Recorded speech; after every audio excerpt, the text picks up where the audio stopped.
project advisory working group meeting for the McLoughlin Boulevard Enhancement Project Phase 2. We really appreciate your time, and we will be starting more timely next meeting. I think we'll go forward with having our consultant, David Evans and Associates, Scott Dreyer, who's the project manager, get started. And one thing to note for everyone, you do need to speak through your microphone here. We do have one that travels, so go ahead, Scott. All right. Welcome. Nice to see all of you. And I look forward to meeting all of you as well as this project goes on. Well, we're here tonight for the McLoughlin project, Clackamas River Bridge to Dunes Drive. This project is basically roadway improvements and from Clackamas River Bridge down to Dunes down to Clackamas River Drive. I believe you have a map in front of you that kind of just shows the project area. There isn't much shown on that other than just an aerial photo. Right now, we're right at the beginning of this. We're acquiring our right-of-way, mapping, our base mapping, and we're getting the overall lay of the land before we get going on our design. One thing that I want to note is this project is to basically enhance this corridor, kind of make it a gateway into the city, and as well as roadways, some roadway improvements. Primarily, there's a lot of architectural improvements. There's also a lot of improvements going into making this a safer passage for bikes, pedestrians, as well as vehicles. We have many modes of transportation going through this, and we're trying to come up with the best possible situation where it's inviting to welcome into the city, as well as moving all modes of transportation in and out of it. We're doing things a little bit different tonight. We're going to start with step 2. Step 1 would be kind of walk through the project limits, show the footprint. We're going to jump right into kind of the architectural piece of this project tonight. Gil's going to speak most of the time. The reason for doing that is a tight timeline. We'd like to engage the PSU students, Portland State University students, to kind of give their feedback, enter them in. I won't go into it too much. Gil's going to talk quite a bit about that. But kind of the step 1 of this project is going to be in our December meeting. That's going to be, probably maps, sections, something that you're more accustomed to in starting out a project. It'll show kind of the limits, some of the roadway design features, and what have you at the basics. Right now, like I said, we haven't done any design on this project. We've gathered the base map. We've laid out just the overall ODOT prospectus, which is a very minimal kind of structure to the project. We are, part of this meeting is to help us identify areas of, architectural enhancement. Gil's going to go over kind of the competition and what we're going to bring into this project. And we're looking forward to hearing from all of you, kind of engaging your voices as part of this meeting process to kind of get the community input for this project. Let's see here. Sorry, I have to look at my notes. I'd like to introduce some of the staff. We've introduced TriMet, Metro, and ODOT here tonight. The consultant staff, myself, project manager, Gil Williams, the architectural leads, and we have Eva in the back. She's our project assistant. And I think that's all we have here tonight. I don't know if, Anthony, you want to introduce yourself? Sure. I'm Anthony Butz. I've been with Metro. And Jeff Owen with TriMet, active transportation planner. Rick Garrison with ODOT, assistant district manager. And so quick, I bet everyone knows. John. Yeah. John Lewis. Yeah. Public Works. He's not new here. No. One of the things that you also have in front of you is a timeline, kind of a rough schedule. It's definitely subject to change. It's just kind of our first lay. Like I said, we have a kind of a tight schedule. We've got about about a year design on this before we go to construction. The reason for that is some of the federal funds, part of the stormwater management program, are tied to being earmarked for early 2014. So we do have, it seems like a lot of time, but since there's quite a design process and kind of a public process that goes along with this, it's about the right amount of time. But we're moving into we have a February 30% submittal coming up. We've timed these meetings so that they correspond with our deliverables, so that we are gaining input from all of you, able to incorporate it as we go along in each of these developments. We've got kind of a 60% kind of check-in point somewhere around spring, and then at the end of summer we're looking at about 95% plans, and we're looking to go to construction or put this out to bid at the end of 2013, December, depending on how everything goes. With that said, I think I'd like to hand it off to Gil, unless I'm missing. Why don't we go ahead and have the introductions of the members here. Go ahead.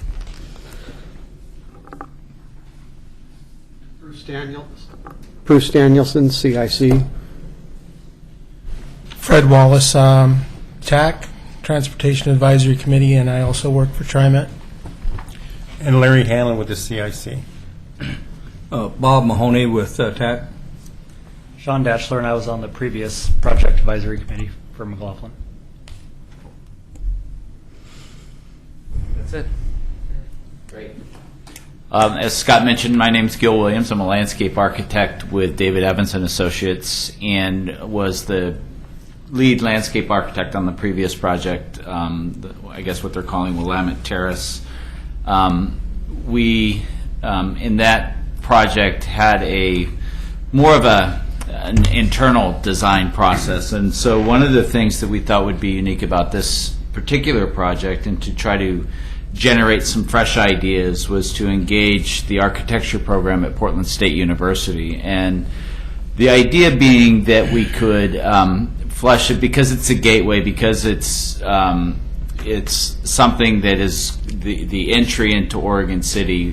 One of the ideas behind this was to create an unbiased opinion, not totally in a vacuum. That's why we're here tonight, to start the process of getting and collecting feedback from you all, finding out about the values that you represent from the people you represent on this committee, how they envision the gateway to Oregon City performing and how it functions, what messages it needs to send. To give you a little description of the process, as Scott mentioned, we're just getting started. What we'd like to do is, in collaboration with one of the studios at Portland State, we will conduct a design competition. To get to a point on the design competition, we need to develop a design brief. And what, as you might imagine, you have to do with college students is give them a box to design in, because they could go pretty far out, as you could imagine. So what we need to start with is some pretty strict parameters in terms of the values and the types of things that you as a collective see as important messages to send about Oregon City, and how we might capture that in this physical piece of land that is from the Clackamas River Bridge down to Dunes Drive. The gateway will also have some functional characteristics. It's going to deal with stormwater, and there are probably ways we can integrate stormwater into more of an active environment. So there's some pretty unique ways, and I think that's an advantage to engaging the students, is they're thinking very creatively, they're very up to speed on technology, and I think we're going to get some really, really good ideas. The idea being that we'll, for their purposes and for their efforts, we'll reward them. It doesn't mean that we have to select absolutely one of their designs. I think what we're looking for are ideas. They're going to generate ideas. My job after the fact, after February, after we kind of come to getting some of these good ideas, is to take and distill them into a design that then we, working with Scott, can move forward into a 30 and a 60 and a 90 and a final design.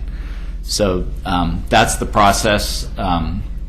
Tonight we're here to just solicit feedback from you as a committee. And I think some of the things, and I'll ask Alita to maybe scribe for us and Eva to collect some of the notes, and we can do this in order, just go around the room. I know Sean, working before, we saw a lot of this, kind of what sort of image we currently have on the waterfront. If it's something, it's a different area, it's on the other side of 205, it is a gateway.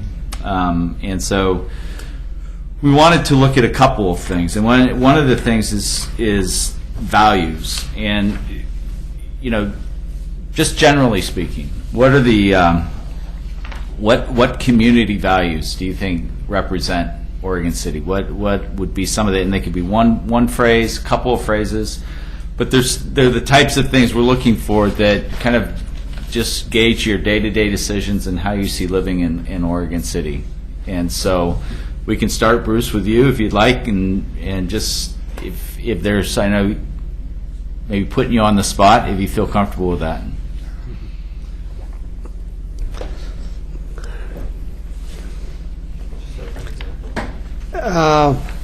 Well, criminy, I can remember when I used to walk through an orchard to get to the shopping center when Penny's was downtown.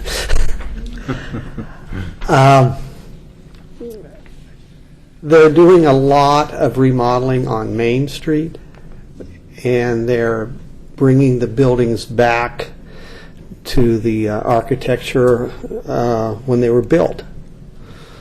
And I would like to see that carried forward, just so you don't have what I think are ugly Silver Falls and then a 200-year-old building. Right. I'd rather see it continued. If we say a value, it's the maintenance of the historical character would be a value that we can. Okay, so that's kind of what I'm getting at is what are some of those types of things that you place value on as a citizen of Oregon City. And I think the historic character, obviously I think that's something that's very important, and I could totally see that being integrated. And I think they did a good job. I wish Kelly Field was still here, but I like the wagon trains without the canvas. I think they look fine with just the metal. It doesn't have to be exactly the way it was, 200 years ago, but it has that look or style. And another, and I don't want to speak for you, but if Oregon City represents a very important place in Oregon history. Obviously, I think that not only the history, but the message that gets told, and the prominence that this city has in its history, I think is a value that a lot of Oregon City residents probably hold very close. Is that it's a very historic place, and it has significance within the state. So those are the types of values we're trying to search out. Those types of things. So I think that's a good beginning. Fred. Yeah, I ditto that. I was going to talk about that too, but we need to make sure that this is obviously public transit friendly and pedestrian friendly, combined together to make sure that the riders are safe and be able to get back and forth to the bus stops and stuff like that. So that would be one. So public transit friendly. Love it. Equitable access for all, those types of.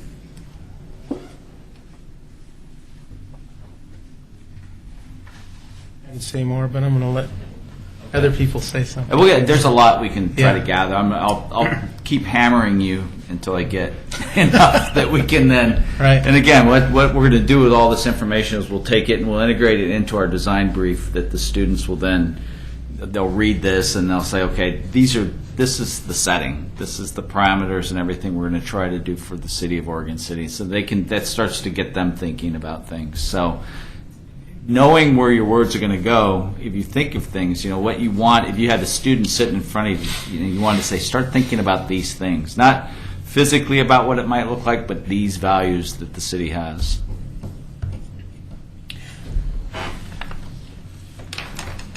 Clackamas Park has always been our park. I was born and raised in Oregon City.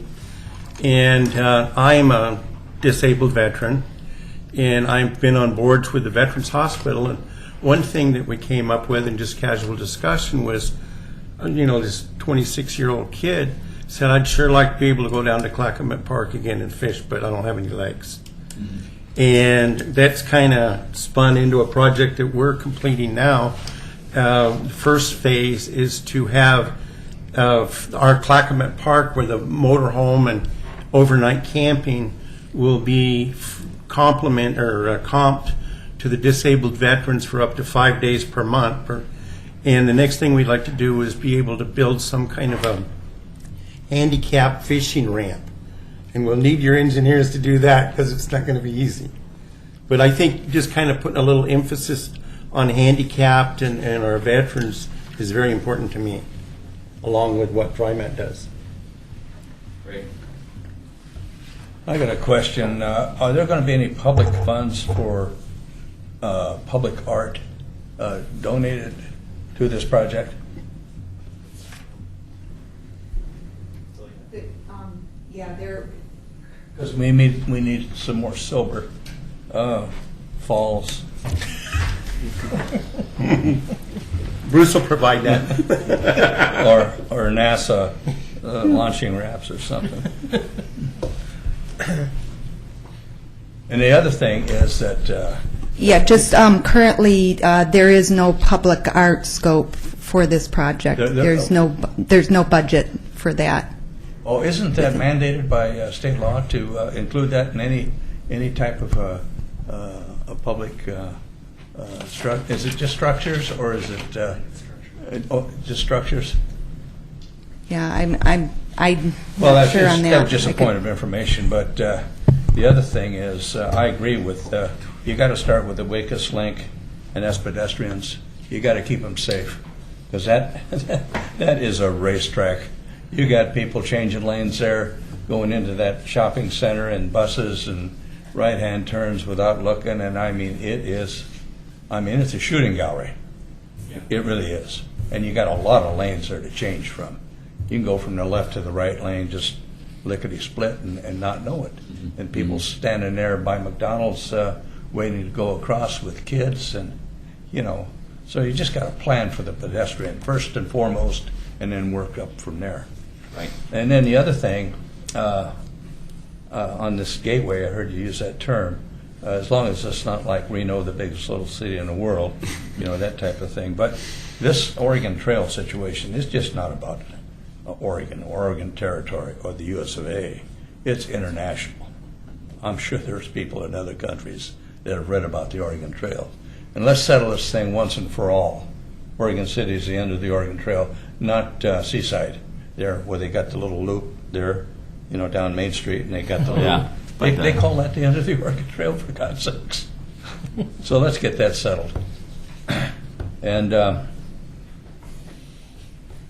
that's... I'll steal somebody else's idea pretty quick. We'll come back. Everybody will get another chance to talk about this and some other things. I'm going to ask you some different questions, some of the same questions in different ways maybe, but I think we're trying to get to, as much information as we can get, the better, I think. Well, I think you're approaching it at the right way. Good. I like your approach. Great. So far. I might change my mind. Okay. Sean?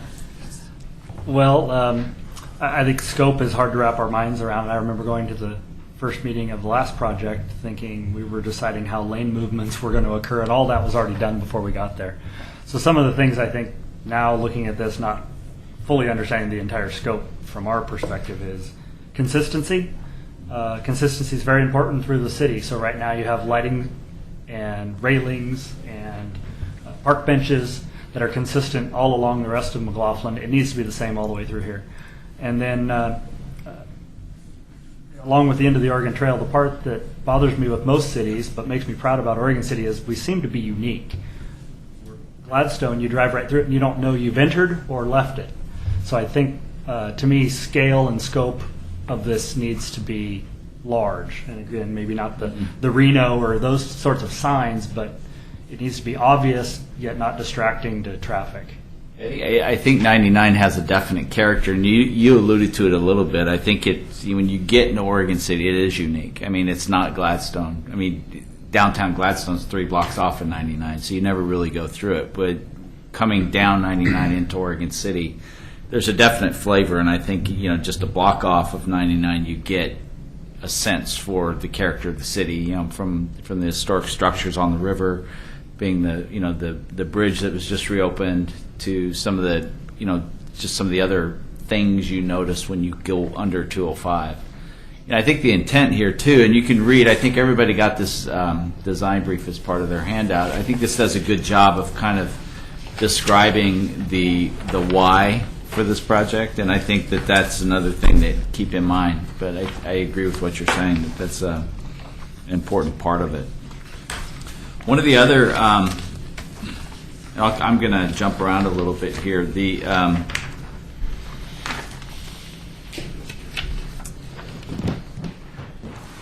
So I think we kind of just did it. I think one of the things, I'll come back to this, but start thinking, and just one word, brainstorm just words that describe Oregon City.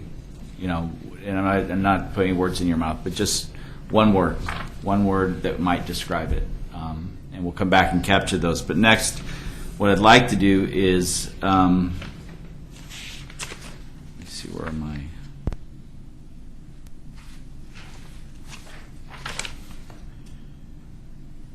We talked a little about what's important to your community, and you talked about honoring veterans, the history of it, equitable access, maintaining the unique character of Oregon City. If you could, complete a sentence. The design of this project should.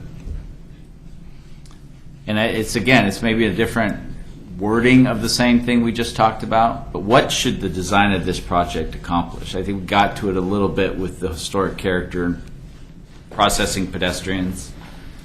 Is there maybe a different way to spin it? I'm looking for more words here and just more descriptions about where we might want to go, where we want to, again, think of the students sitting here reading this. What do you want to communicate to them? Visual continuity comes to mind. Okay.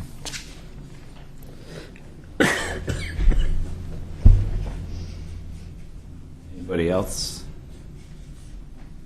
Being a landscape architect, I think you probably always deal with the word beauty. Mm-hmm. And green. You've got a lot of asphalt in there. You've got a lot of cement. Let me ask a technical question. On the previous phase, ODOT had to cut out a lot of cottonwoods. Will that sort of thing occur here? There were safety hazard issues around 205, and they cut down 90 trees. And I'm just wondering along. I think they've already cut them down. But near the Clackamas Bridge, one fell on an F-350 just a month or two ago, and so. What does the scope go up into that area? Most of the trees are outside the right-of-way, so the project would not be taking out trees. The only area that actually there's a conflict between the street elements and trees is at the Best Western Hotel along Dunes Drive. The trees are planted up to the curb, and there's no sidewalk on that side. Tree issues this time. And I'm sorry, Sean, you said something in green. I didn't get the first. Beauty. Oh, I'm sorry. Well, he said visual Bob. continuity. You got that. And then Bob, beauty. I'm sorry, it was Bob you. said beauty and green.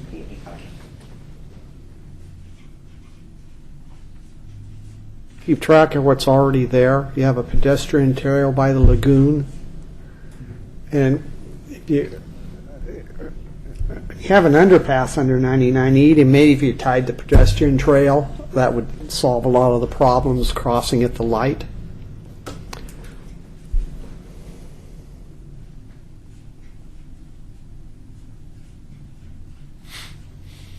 So going back to this project should provide connections or Well, Clackman Drive on the Main Street, a lot of people park along the side of the old cement plant because on the east end of the lagoon, there's a pedestrian walkway. Right.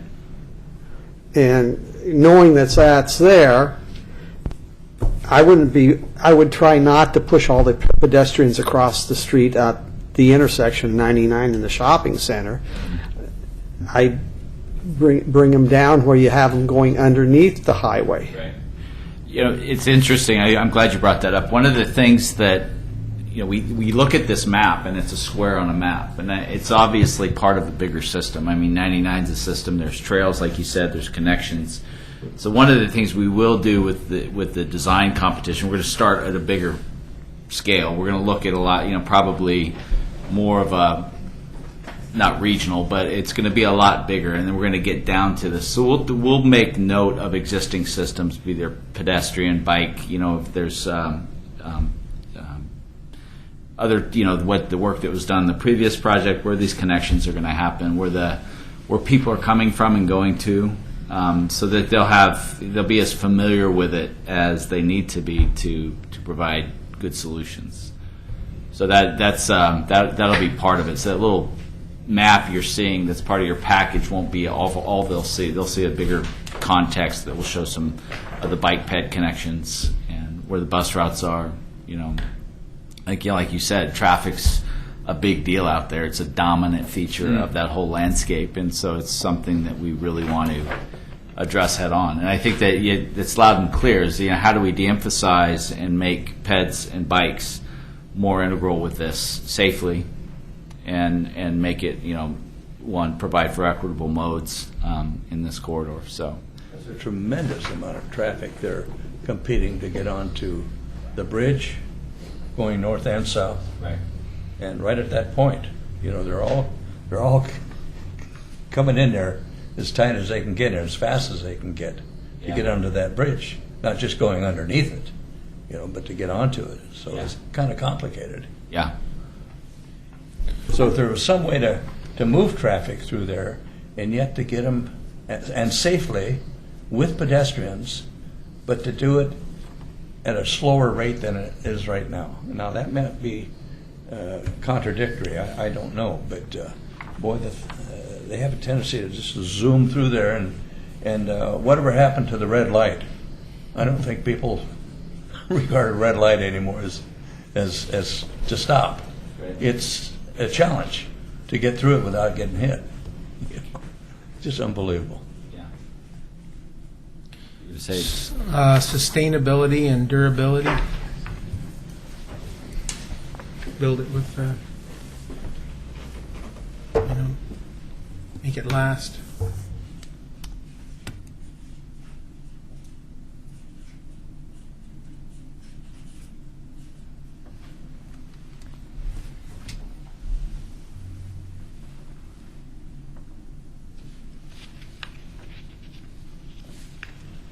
anything else?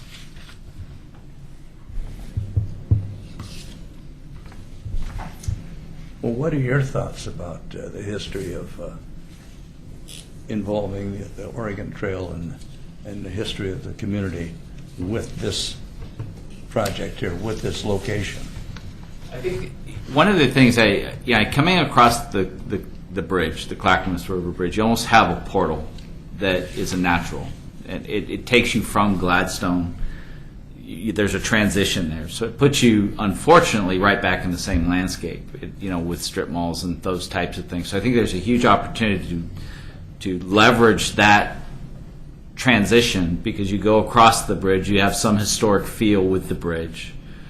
Perhaps there's a way to start to create some continuity with that infrastructure that is more in tune with Oregon City's history and de-emphasizes the McDonald's and the strip mall and the hotel and some of the kind of the glitzy, not that it's glitzy, but that kind of that in your face infrastructure that exists out there. So there may be ways to leverage that, what's kind of a natural portal coming across the bridge.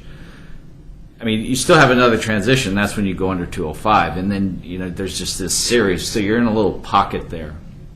So I think one of Sean's points about creating continuity along the corridor is going to be really important. And you can do it with paving. You can do it with street furniture, signs. You can start to create a palette that is common to the entire city and the kind of the theme of the city and the history of the city.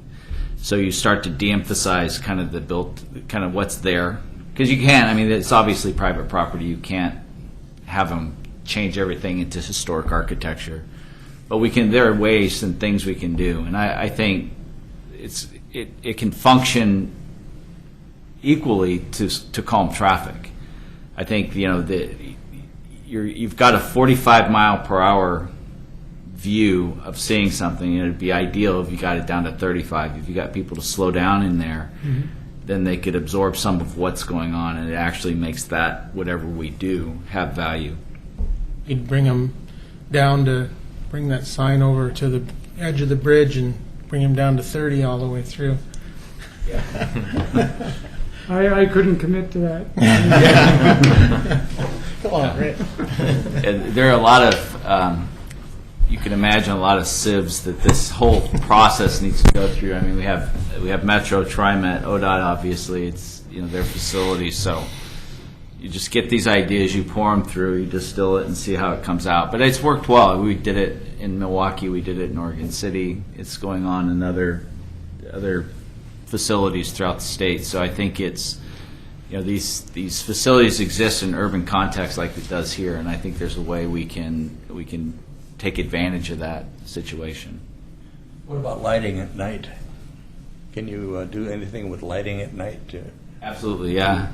What the professor, and he was going to be here tonight. He couldn't find childcare, so he couldn't make it. But Jeff he's very creative. He's been a colleague of mine since for almost 20 years. I've known him. One of his latest passions is the night landscape. And he's doing some things right now with projection lighting that are pretty unique, and so I'm sure something that we may introduce to you all. Not that it wouldn't necessarily make its way into this, but there's some very unique ways to make the night landscape more functional. So it's not just a street with street lights on it. So obviously you have to meet ODOT safety requirements and kind of their standards, but there are ways to think a little outside the box. Is our ability to affect change through this limited just to landscaping, visual appeal, or like there's been some suggestions tonight to lower the speed limit or attempt to?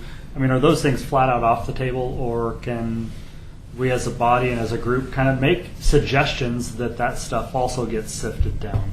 I think you can definitely make suggestions as we move forward. That's going to be kind of what we would normally consider the first part of the meeting.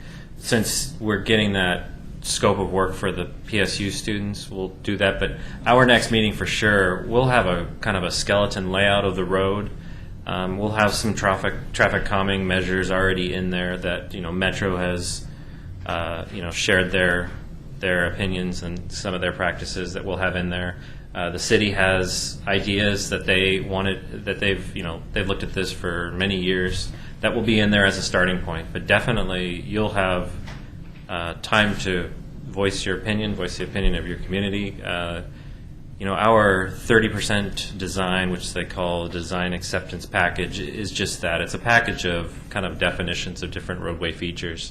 But you'll be brought in to give your we're going to have landscape strips or trees or placement of things. I mean, there's architectural features or areas with there's going to be some designated areas that they're going to be wide open for development. But then there's some areas where there isn't a lot of options, where we've got maybe only 10 feet of sidewalk, so we're looking at street trees. But with Metro and DEA, we worked on several projects throughout the state that is introducing different modes of moving pedestrians and bicycles through a heavily traveled roadway. As far as dealing with the crossings, I think we did a great job on the first phase. Without reducing the speed limit on the project, there are definitely traffic calming measures that can be put in place. Narrowing lanes, street landscaping. It would be nice to get some vertical, architecture, trees, landscape in there to kind of break up all the signs that are there. Without blocking them, of course. You never want to block a sign, and or signal. But I think just adding some vertical elements, vertical green elements that do add to the beautification of this, and giving the cars, pedestrians, and bikes something to look at to actually slow down for. I mean, really, you enter in, you only got one thing on your mind: either get through Oregon City, or get onto the freeway, or get home. So it'd be kind of nice to give them something to look at while they're doing that, and kind of take their mind off their destination for a moment, anyways. And Scott, I would just add that all these things are one of the major reasons. I think the project was funded. It scored very well in a regional funding process. It's obviously in one of our very important centers near the downtown. Traffic speeds are high. It's difficult to cross the street. So all these are things that we have an expectation that they be addressed as part of the process. But we're not going to be getting into that much detail today. That'll be our next meeting. Our next meeting, we'll have something in front of you, but I'm going to have a big red pen, and we'll go back and we'll have an idea of where we think a path might go, because we're kind of following the goat paths on the, take away those goat paths and actually make them a nice trail for people. But there may be something that you recognize that the handicap accessibility would be better over here because 95% of the traffic. One thing that we've looked at is emphasizing the sidewalks underneath the bridge and up Main, by adding a sidewalk on there as well. So there's going to be ample time for you to give your input. If you just want, if you anything you could have, I don't think it's. I would take the old trolley track, which was Main Street, Oregon City, Portland Avenue, the old trolley bridge that has been there for 40 years with nothing going across it, and make that where the bikes are. You could go from Jennings Avenue to the Falls and not have to worry about bike car congestion. They got to be on Main Street to use the old bridge to get across to Willamette. The trolley right-of-way is still there. And that actually adds to if that were to happen, the trolley trail has been completed, which was partially a Clackamas County Metro project. Is the emphasis of one of those? I don't think you have to say, well, this is where everybody's going. Cars, people, bikes. If they had a bike trail from Main Street to Jennings Avenue, which is basically the old trolley deal, and have a spur coming out to Clackamas Park, just because that's how Main Street runs. Once they hit Main Street, they can go either way. Well, I think that'd be a good map to bring in our next meeting is just an overall, where the peds, bikes, transit go, what their paths are way outside of this project. So we can see what impact it has in this specific area. Does it make sense to funnel it through a narrow road, or does it make sense to pull it off and put it on the paths that have just been, It's a much enjoyable bike ride. Right. As far as, And the next meeting is going to be the grinder meetings, where you get into, I want gray concrete, or I want, your specific physical characteristics are going to come into play. We're capturing just the ideas here because we don't want to give the students, any ideas of, what physical attributes we want out there, types of signs, types of trees. This is fun, but they're going to kick us out in 15 That's fine. I think minutes. Just to reiterate, I think that, without, it's kind of a precarious little problem we're presenting them. We don't want to limit their thinking. I think it's important that, because they're going to come up with, I think some of their ideas will probably blow us all away. They tend to think big, but they're unique, and so our job is to take it and refine what we can out of it and bring something that's obviously acceptable and is buildable, and that's the end of the day. But I think we'll see some really unique projects or some ideas that will capture some of this thinking, and by all means, don't let it stop here. If you think of other things, so I think you'll probably have emails and things. Keep the ideas coming. So we'll start to write the design brief, which is due to probably be written by the end of this month, and then it'll be presented to the students 1st of January. So let me make a comment from kind of previous member, being on the last group. I'm not artistic by any stretch of the imagination, but the falls and that whole discussion and the lighting at night, I found really interesting because it's not one of my elements at all. But many of those meetings, when we looked at mock-ups of those, was what it looked like specifically at night. So the blue LEDs, that was the discussion started with, I believe the artists chosen had developed a night scenario for TriMet at a large station, and they came with all sorts of colorful lights. So the idea was that people would see that from 205. In other words, there was a recognition. Off the freeway here, you see this kind of a thing. So as you go to these students, I think not knowing what the scope they'll look at is, that was an important feature, was what do you see off the freeway down here? Right. What's your view? Why should I get off the freeway? As opposed to just coming through McLoughlin. And I think that's something important to note, that it's visible from 205, from all directions. I think that's important because it's not just 99 southbound. It's also, you'll experience it going north into Gladstone. You'll experience it getting off the freeway. I think you're talking about a whole site here that has potential. I think it's good. I mean, that kind of gets away from the gateway, like the true gateway. I don't think, I never really envisioned that. I only use it as kind of a label. It's probably inappropriate because it's going to be it'll be a portal or a zone. You're not building a 60-foot tall wagon wheel to go across there? with a cowboy doing this. We will not be using artists on this portion of the project. Architects only. We're not gonna. No artists. I gotta leave then. I'm not much of an artist anyway. Thank you all for your input. Thank you. Thank you. Yeah. I look forward to working with you, especially the next phase.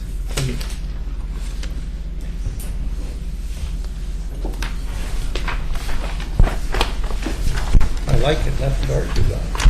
Okay, so the next meeting will be on Monday, December 3rd. That is an hour-and-a-half meeting from 5:30 p.m. to 7 o'clock p.m.